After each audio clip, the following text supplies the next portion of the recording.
भारत एक विविधतार देश ଯେଉଁଠାରେ ଗୋଟିଏ ପର୍ବକୁ ଦେଶର ବିଭିନ୍ନ ପ୍ରାନ୍ତରେ ଭିନ୍ନ ଭିନ୍ନ ନାମ ଓ ପରମ୍ପରା ସହିତ ପାଳନ କରାଯାଏ। ଏହି ଦିନ ଓଡ଼ିଶାବାସୀ ମକର ଚାଉଳ ପ୍ରସ୍ତୁତ କରି ମକର ସଂକ୍ରାନ୍ତି ପାଳନ୍ତି। ତାମିଲନାଡୁରେ ଚାଉଳ ଓ କ୍ଷୀରରୁ ପୋଙ୍ଗଲ ପ୍ରସ୍ତୁତ କରି ପୋଙ୍ଗଲ ପର୍ବ ପାଳନ କରନ୍ତି। ପଞ୍ଜାବରେ ଲୋହଡ଼ି ଯେଉଁଠାରେ ଅଗ୍ନି ସ୍ଥାପନ କରି ଭାଙ୍ଗଡ଼ା ନୃତ୍ୟ କରନ୍ତି ଏବଂ ଗୁଜରାଟରେ ଉତ୍ତରାୟଣ ଏବଂ ଆସାମରେ ବିହୁ ପର୍ବ ଭାବରେ ପାଳନ କରନ୍ତି ଏବଂ ଗୁଡ଼ି ଉଡ଼ାଇବା ପ୍ରତିଯୋଗିତା ଉତ୍ସବ ପାଳନ କରନ୍ତି। ଉତ୍ତରରୁ ଦକ୍ଷିଣ ଏବଂ ପୂର୍ବରୁ ପଶ୍ଚିମ ପର୍ଯ୍ୟନ୍ତ ଏହି ପର୍ବ ସମଗ୍ର ଦେଶକୁ ଏକ ସୂତ୍ରରେ ବାନ୍ଧି ରଖିଥାଏ। ଏହି ପର୍ବ କେବଳ ଭାରତରେ ସୀମିତ ନୁହେଁ ବରଂ ନେପାଳରେ ଏହାକୁ ମାଘେ ସଂକ୍ରାନ୍ତି ଏବଂ ଥାଇଲାଣ୍ଡରେ ସଂକ୍ରାନ୍ତ ଭାବରେ ମଧ୍ୟ ପାଳନ କରାଯାଏ। ତେବେ ମକର ସଂକ୍ରାନ୍ତି କ'ଣ ଏବଂ ଏହି ପର୍ବ ଦେଶ ବିଦେଶରେ କାହିଁକି ପାଳନ କରାଯାଉଛି ଏବଂ ଏହି ଦିନଠାରୁ ଦିନ ବଡ଼ ଓ ରାତି ଛୋଟ ହେବାର କାରଣ କ'ଣ ରହିଛି ଆସନ୍ତୁ ଜାଣିବା ଏ ଭିଡ଼ିଓରେ। ମକର ସଂକ୍ରାନ୍ତିର ସବୁଠାରୁ ବଡ଼ କାରଣ ହେଉଛି ସୂର୍ଯ୍ୟଙ୍କର ରାଶି ପରିବର୍ତ୍ତନ। ଜ୍ୟୋତିର୍ବିଜ୍ଞାନୀ ଅନୁସାରେ ଏହି ଦିନ ସୂର୍ଯ୍ୟ ଧନୁ ରାଶିରୁ ବାହାରି ମକର ରାଶିରେ ପ୍ରବେଶ କରନ୍ତି, ଯାହାକୁ ମକର ସଂକ୍ରମଣ ବା ମକର ସଂକ୍ରାନ୍ତି କୁହାଯାଏ। ଏହି ସମୟଠାରୁ ସୂର୍ଯ୍ୟଙ୍କର ଉତ୍ତରାୟଣ ଗତି ଆରମ୍ଭ ହୁଏ, ଅର୍ଥାତ୍ ସୂର୍ଯ୍ୟାଲୋକ ଉତ୍ତର ଦିଗକୁ ଗତି କରେ। ମାନ୍ୟତା ଅଛି ଯେ ଏହି ଦିନ ସୂର୍ଯ୍ୟ ଦେବତା ନିଜ ପୁତ୍ର ଶନିଙ୍କୁ ଭେଟିବା ପାଇଁ ତାଙ୍କ ଗୃହ ମକର ରାଶିକୁ ଯାଆନ୍ତି। ମହାଭାରତ ଅନୁସାରେ ଭୀଷ୍ମ ପିତାମହ ସରଶଯ୍ୟାରେ ଥାଇ ମଧ୍ୟ ମୃତ୍ୟୁବରଣ କରିବା ପାଇଁ ଏହି ଦିନ ଅର୍ଥାତ୍ ଉତ୍ତରାୟଣ ପର୍ଯ୍ୟନ୍ତ ଅପେକ୍ଷା କରିଥିଲେ। ବିଶ୍ୱାସ କରାଯାଏ ଯେ ଉତ୍ତରାୟଣରେ ମୃତ୍ୟୁ ହେଲେ ମୋକ୍ଷ ପ୍ରାପ୍ତି ହୁଏ। ପୌରାଣିକ କଥା ଅନୁସାରେ ଏହି ଦିନ ମା ଗଙ୍ଗା ପୃଥିବୀ ପୃଷ୍ଠକୁ ଅବତରଣ କରିଥିଲେ ଏବଂ କପିଳ ମୁନିଙ୍କ ଆଶ୍ରମ ଦେଇ ସାଗରରେ ମିଶିଥିଲେ। ଏହି ଦିନ ଗଙ୍ଗା ସାଗରରେ ସ୍ନାନ କରିବାକୁ ଅତ୍ୟନ୍ତ ପବିତ୍ର ମନେ କରାଯାଏ। ଭାରତ ଏକ କୃଷି ପ୍ରଧାନ ଦେଶ ହୋଇଥିବାରୁ କୃଷକମାନେ ମକର ସଂକ୍ରାନ୍ତିକୁ ଏକ ଅମଳ ପର୍ବ ଭାବରେ ପାଳନ କରନ୍ତି। କୃଷକମାନେ ସୂର୍ଯ୍ୟ ଦେବତା, ବର୍ଷା ଏବଂ ପ୍ରକୃତିକୁ ସେମାନଙ୍କର ସମୃଦ୍ଧ ଅମଳ ପାଇଁ ଧନ୍ୟବାଦ ଜଣାନ୍ତି। ଏହି ସମୟଠାରୁ ଦିନଗୁଡ଼ିକ ଧୀରେ ଧୀରେ ବଡ଼ ହେବାକୁ ଲାଗେ ଏବଂ ରାତି ଛୋଟ ହୁଏ। ଶୀତ ଋତୁର ପ୍ରକୋପ କମିଯାଏ ଏବଂ ବସନ୍ତ ଋତୁର ଆଗମନ ହୁଏ। ଏହି ପ୍ରଶ୍ନ ପ୍ରାୟ ସମସ୍ତଙ୍କ ମନରେ ଆସେ, ଦିନ ବଡ଼ ଓ ରାତି ଛୋଟ କାହିଁକି ହୁଏ? ଏହାର ଉତ୍ତର କେବଳ ଧାର୍ମିକ କଥାରେ ସୀମିତ ନୁହେଁ। ଏହା ପଛରେ ପୃଥିବୀ, ସୂର୍ଯ୍ୟ ଓ ଆକାଶୀୟ ଗତିବିଧି ହେଉଛି ମୁଖ୍ୟ କାରଣ। ପୃଥିବୀ ଏକ ଚଳନଶୀଳ ଗ୍ରହ। ପୃଥିବୀ ଦୁଇ ପ୍ରକାରର ଗତି କରେ, ଦୈନିକ ଘୂର୍ଣ୍ଣନ ଅର୍ଥାତ୍ ରୋଟେସନ୍ ଏବଂ ବାର୍ଷିକ ପରିଭ୍ରମଣ ଅର୍ଥାତ୍ ରିଭଲ୍ୟୁସନ୍। ଦୈନିକ ଘୂର୍ଣ୍ଣନ ବା ରୋଟେସନ୍ରେ ପୃଥିବୀ ନିଜ ଅକ୍ଷ ଚାରିପଟେ 24 ଘଣ୍ଟାରେ ଥରେ ଘୁରେ। ଏହା ଫଳରେ ଦିନ ଓ ରାତି ହୁଏ।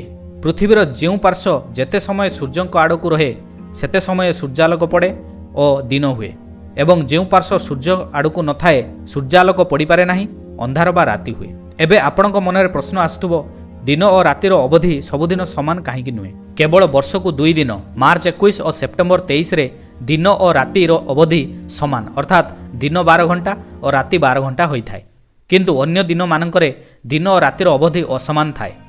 ଏହାର ମୁଖ୍ୟ କାରଣ ହେଉଛି ପୃଥିବୀର ଗଠନ, ପୃଥିବୀର ଅବସ୍ଥାନ ଏବଂ ପୃଥିବୀର ସୂର୍ଯ୍ୟଙ୍କ ଚାରିପଟେ ପରିକ୍ରମଣ। ଆସନ୍ତୁ ଜାଣିବା ପୃଥିବୀର ଗଠନ। ଆମେ ଜାଣିଛୁ ପୃଥିବୀ ଏକ ଗୋଲାକାର ଗ୍ରହ। ପୃଥିବୀର ମଧ୍ୟାଞ୍ଚଳ ଫୁଲିକି ଥାଏ ଏବଂ ମେରୁ ଅଞ୍ଚଳ ଚେପ୍ଟା ଥାଏ, ଯାହାଫଳରେ ସୂର୍ଯ୍ୟାଲୋକ ପର୍ଯ୍ୟାପ୍ତ ପରିମାଣରେ ପଡ଼ିପାରେ ନାହିଁ ଏବଂ ମେରୁ ଅଞ୍ଚଳ ବରଫାଞ୍ଚଳ ହୋଇ ରହିଥାଏ। ବିଷୁବ ରେଖା ବା ଇକ୍ୱେଟର ପୃଥିବୀକୁ 2 ଭାଗରେ ଭାଗ କରେ। ବିଷୁବ ରେଖାର ଉତ୍ତରକୁ ଉତ୍ତର ଗୋଲାର୍ଦ୍ଧ ଓ ଦକ୍ଷିଣକୁ ଦକ୍ଷିଣ ଗୋଲାର୍ଦ୍ଧ କୁହାଯାଏ। ଆସନ୍ତୁ ଜାଣିବା ପୃଥିବୀର ଅବସ୍ଥାନ। ପୃଥିବୀ ନିଜ କକ୍ଷ ପଥରେ ସିଧାସଳଖ ନ ରହି 23.5 ଡିଗ୍ରୀ ନଇଁ ହୋଇ ରହିଥାଏ। ଆଉ ଏକ ମୂଳ କାରଣ ହେଉଛି ପୃଥିବୀର ସୂର୍ଯ୍ୟଙ୍କ ଚାରିପଟେ ପରିକ୍ରମଣ। ପୃଥିବୀ ସୂର୍ଯ୍ୟଙ୍କ ଚାରିପଟେ 365 ଦିନରେ ଥରେ ଏକ ଉପବୃତ୍ତାକାର ପଥରେ ପରିକ୍ରମଣ କରିଥାଏ। ଏହା ଫଳରେ ପୃଥିବୀର ଉତ୍ତର ଓ ଦକ୍ଷିଣ ଗୋଲାର୍ଦ୍ଧ ସୂର୍ଯ୍ୟଙ୍କ ନିକଟତର ହୁଏ ଓ କେତେବେଳେ ସୂର୍ଯ୍ୟଙ୍କଠୁ ଦୂରେଇ ଥାଏ, ଯାହାଫଳରେ ଋତୁର ପରିବର୍ତ୍ତନ ହୁଏ। ଭାରତ ଉତ୍ତର ଗୋଲାର୍ଦ୍ଧରେ ଥିବା ଏକ ଦେଶ। ମକର ସଂକ୍ରାନ୍ତି ପରେ ଉତ୍ତର ଗୋଲାର୍ଦ୍ଧରେ ହେଉଥିବା ପରିବର୍ତ୍ତନ ଭାରତରେ ମଧ୍ୟ ଅନୁଭୂତ ହୁଏ। ମକର ସଂକ୍ରାନ୍ତି ପରେ ପୃଥିବୀର ଉତ୍ତର ଗୋଲାର୍ଦ୍ଧ ସୂର୍ଯ୍ୟଙ୍କ ନିକଟତରେ ହୁଏ ଓ ସୂର୍ଯ୍ୟକିରଣ ସିଧାସଳଖ ଉତ୍ତର ଗୋଲାର୍ଦ୍ଧରେ ପଡ଼େ। ସେତେବେଳେ ସେଠାରେ ତାପମାତ୍ରା ବଢ଼ିଯାଏ ଓ ଗ୍ରୀଷ୍ମ ଅନୁଭୂତ ହୁଏ ଏବଂ ଦିନଗୁଡ଼ିକ ବଡ଼ ଓ ରାତି ଛୋଟ ହୋଇଥାଏ। ଠିକ୍ ସେହି ସମୟରେ ଦକ୍ଷିଣ ଗୋଲାର୍ଦ୍ଧ ସୂର୍ଯ୍ୟଙ୍କଠୁ ଦୂରେଇ ଯାଏ ଓ ସୂର୍ଯ୍ୟକିରଣ ତିର୍ଯ୍ୟକ ଭାବରେ ପଡ଼େ।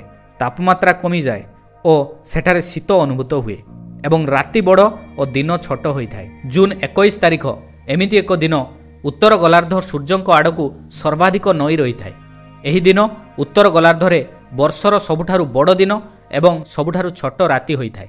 କିନ୍ତୁ ଡିସେମ୍ବର 22 ତାରିଖରେ ଉତ୍ତର ଗୋଲାର୍ଦ୍ଧ ସୂର୍ଯ୍ୟଙ୍କ ଠାରୁ ସର୍ବାଧିକ ଦୂରକୁ ନଇଁ ରହିଥାଏ। ଫଳରେ ଏହି ଦିନ ସବୁଠାରୁ ଛୋଟ ଦିନ ଓ ସବୁଠାରୁ ବଡ଼ ରାତି ହୋଇଥାଏ। ମାର୍ଚ୍ଚ 21 ଓ ସେପ୍ଟେମ୍ବର 23 ସୂର୍ଯ୍ୟକିରଣ ବିଷୁବ ରେଖା ବା ଇକ୍ୱେଟର ଉପରେ ସିଧାସଳଖ ପଡ଼ିଥାଏ। ଏହି ଦୁଇ ଦିନ ପୃଥିବୀର ସବୁ ସ୍ଥାନରେ ଦିନ ଓ ରାତିର ଅବଧି ସମାନ ଥାଏ। 12 ଘଣ୍ଟା ଦିନ ଓ 12 ଘଣ୍ଟା ରାତି ରହିଥାଏ। ପୃଥିବୀ ନିଜ କକ୍ଷରେ ନଈ ରହିବା ଓ ସୂର୍ଯ୍ୟ ଚାରିପଟେ ପରିକ୍ରମଣ ହିଁ ଦିନ ବଡ଼ ଓ ରାତି ଛୋଟ ହେବାର ମୂଳ କାରଣ। ଏହା କେବଳ ଆଲୋକର ସମୟସୀମାକୁ ବଦଳାଏ ନାହିଁ, ବରଂ ପୃଥିବୀର ଜଳବାୟୁ ଏବଂ ଜୀବଜଗତର ଜୀବନଶୈଳୀକୁ ମଧ୍ୟ ଗଭୀର ଭାବେ ପ୍ରଭାବିତ କରିଥାଏ। ବିଜ୍ଞାନ ଓ ସଂସ୍କୃତି ଦ୍ୱାରା ପ୍ରକୃତିକୁ ବୁଝିବା ଓ ତାର ସୁରକ୍ଷା କରିବା ଆମର ଦାୟିତ୍ୱ। ଭିଡ଼ିଓଟି କେମିତି ଲାଗିଲା ଆପଣଙ୍କ ମତାମତ ଜଣାଇବେ ଏବଂ ଆଗାମୀ ଭିଡ଼ିଓ ପାଇଁ ଚ୍ୟାନେଲକୁ ସବସ୍କ୍ରାଇବ୍ କରନ୍ତୁ।